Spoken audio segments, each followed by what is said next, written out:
Guys, this this is the video that I really didn't want to shoot. This is the video I really, really didn't want to talk about. And this video right here, it's really disappointing in a lot of ways. So, in case y'all didn't know, in case y'all under a rock, or in case y'all been too busy just because of life and circumstances, ever since it was determined that we was gonna get the #1 overall pick from the Carolina Panthers in the trade of last season. That's all anybody's been talking about is what is the Bears going to do with the #1 overall pick. And so with that conversation, it has always been about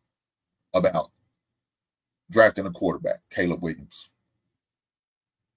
That's been a narrative. They've been pushing that for the whole time. The whole time. There's not been a time that they haven't pushed this narrative. But as time went on, I'm thinking, okay, the Bears not going to follow the trend of what everybody else thinks they should do. Maybe they're doing their own thing and what's best for the organization in the long term. And that's maybe, just maybe, we're going to take that first overall pick, not draft Caleb Williams, take that first overall pick, trade down to whatever other team that may be looking or dying need of a quarterback, trade down with them and get a boatload of picks out of it. Again, like we did with Carolina. That's what I'm thinking and hoping and praying what we was going to do. And it looked like we was going in that trajectory.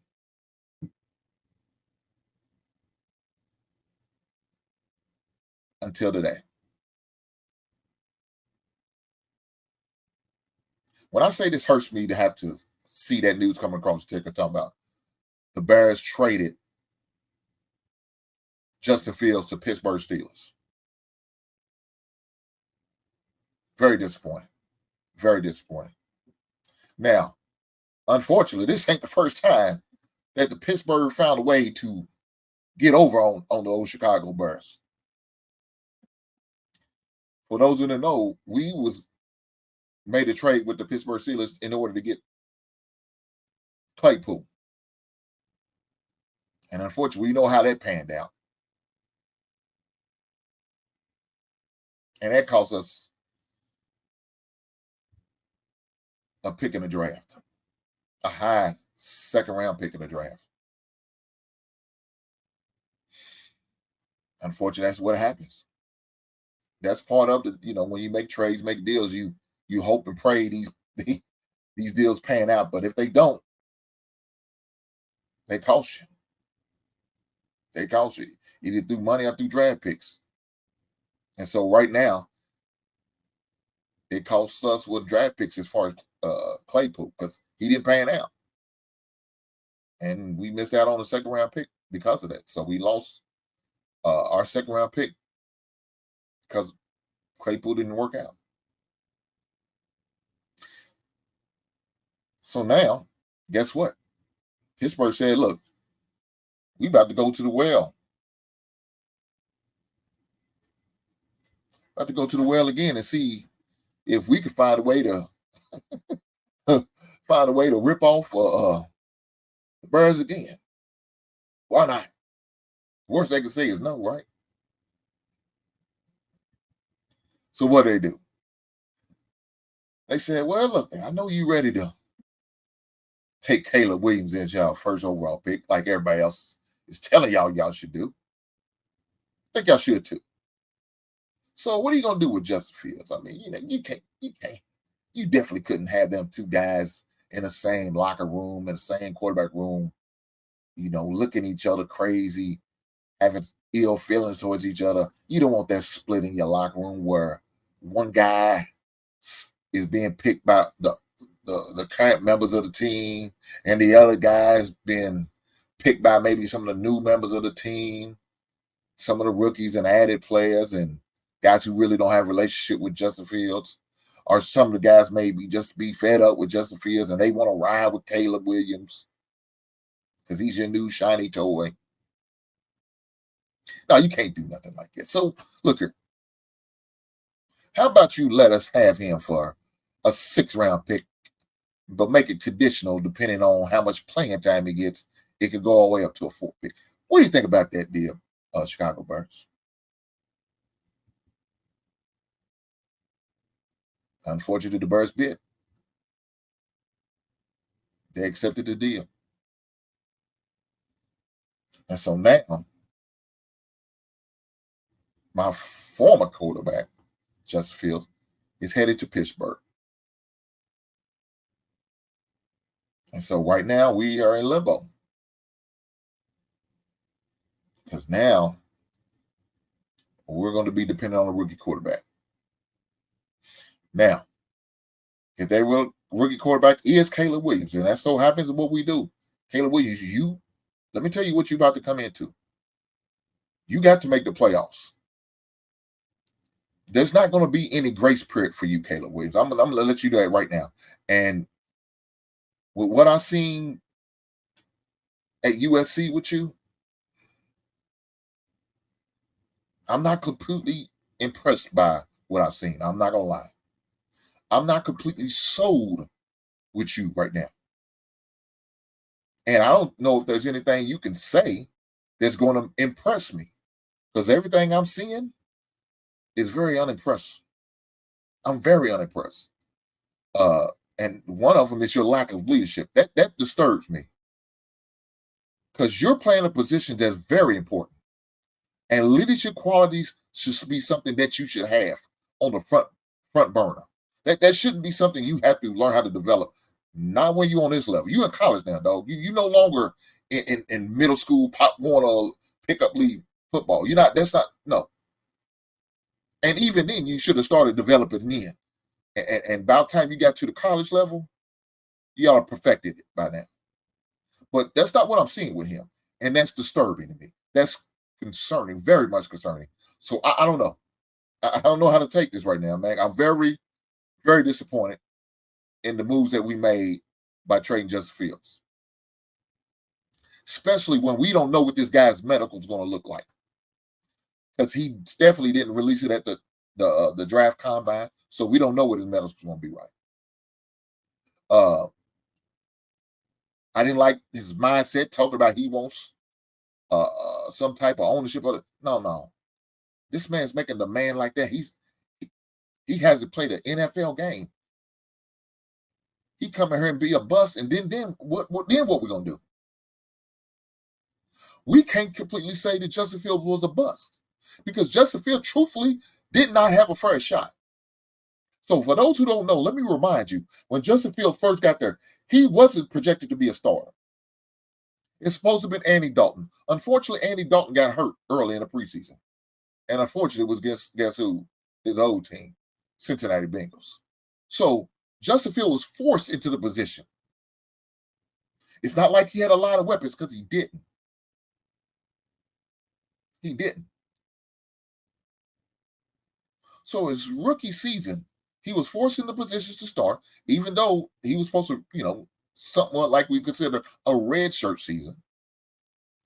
But due to injury, he was thrown in the fire.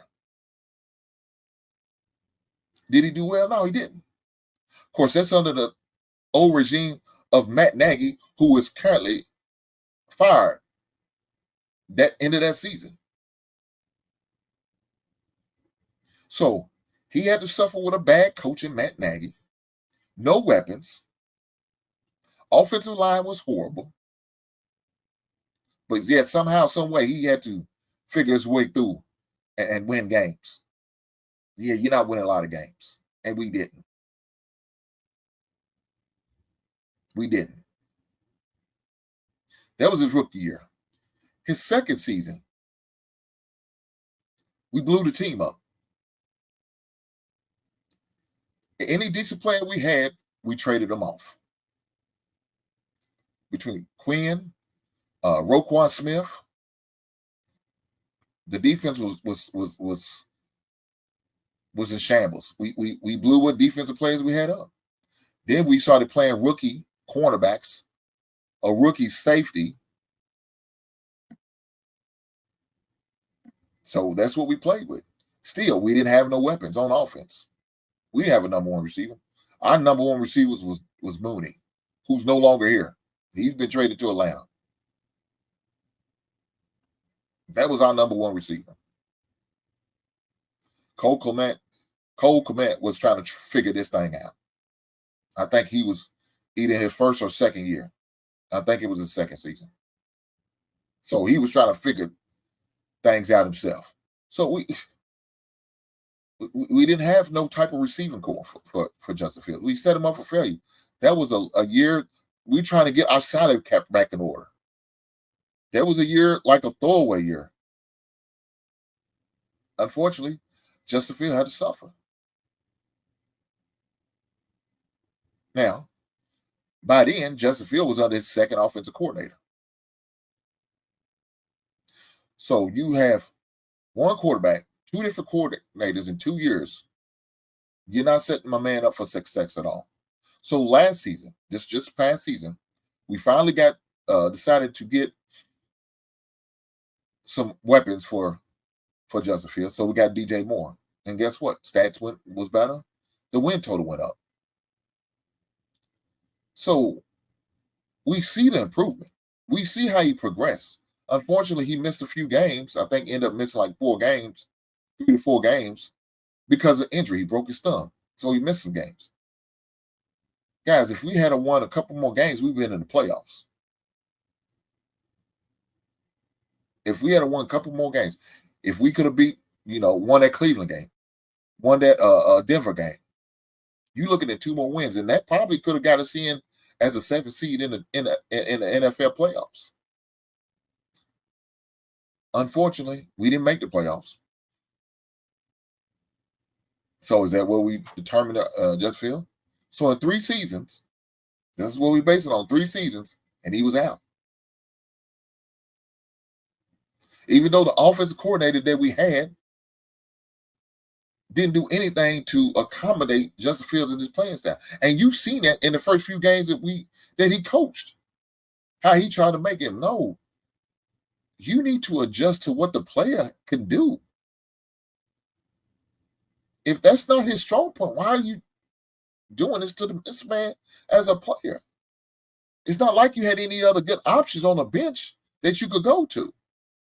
So why didn't you adjust your play calling to his style of play to benefit him as well as the team? No, he just not the one he was. It wasn't until he got the 4th, 5th game in where he did make that adjustment. Well, damn, you could damn near put yourself out of the playoff by the 4th game in if you're not winning games. And unfortunately, we wasn't winning games with this crappy offensive coordinator. At the end of the season, he got fired.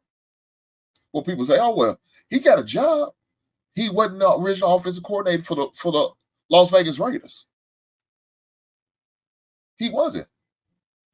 He was a second choice. They hired another guy. The first guy that they did try to hire, he agreed to it, but he never signed a deal. It so happens that the Commanders came in before he signed the deal and swooped him up and got him over there. It's all fair and love and war. That's what happens. Can't get mad at it. I don't blame them. They feel like he's a better coordinator and we want him over here. We're going to do what we can. And so guess what they did? They gave him more money and added another year onto the season. Guess what? Raiders had to settle for the 2nd or 3rd offensive coordinator that was on their list. It so happens was Gatsby, the Bears' former coordinator. He's never called a play call, guys. But we put him in that position for a quarterback who's only in his 3rd year under his 3rd offensive coordinator. That's a lot of pressure you put on that young man. But yet he was still able to perform at a high level. But now, guess what? Pittsburgh Steelers are blessed with him. Look, I can't totally blame the Pittsburgh Steelers because they made a good decision on getting the young man. Because guess what? Russell Wilson's washed up. Only reason why they got him for the cheap, truth be told. And they said there's going to be a quarterback competition. But unfortunately, Russell Wilson's probably got a leg up on him because he's a veteran. and he has some, he has some history. But please believe you me, Justin Field could beat that man out. Russell Wilson's done. He's done. His best seasons when he was with Seattle, and that's because he had the Legion of Boom. They not there anymore. I'm not saying Pittsburgh doesn't have a good defense because they got an efficient defense. They got a nice defense, but they don't have that old Seattle defense where they pretty much carried Russell Wilson, and Russell Wilson just had to do what he had to do and not fuck it up. So Justin Fields gonna get that opportunity. Justin Fields gonna get some playing time because Russell Wilson just not gonna cut it. He's not gonna cut it. So Justin Fields gonna get that opportunity and he's gonna shine. Why? Because they gonna set him up to win. Something my team didn't do in the beginning. But if Justin Fields had an opportunity to coach with some of the players he got now, he would have been in the playoffs. Probably would have not only just been in the playoffs, he probably would have won the NFC North. That's what I would have. That's what I project for the Bears this season. If Fields had been a coach, now that we're gonna have a new rookie quarterback and possibly Caleb Williams, if we keep the number one pick and decide to draft him, I don't know, because there's a lot of red flags I don't like with Caleb Williams. There's a lot of red flags, and one of the most important and major red flags I see is the lack of leadership. I just can't accept that.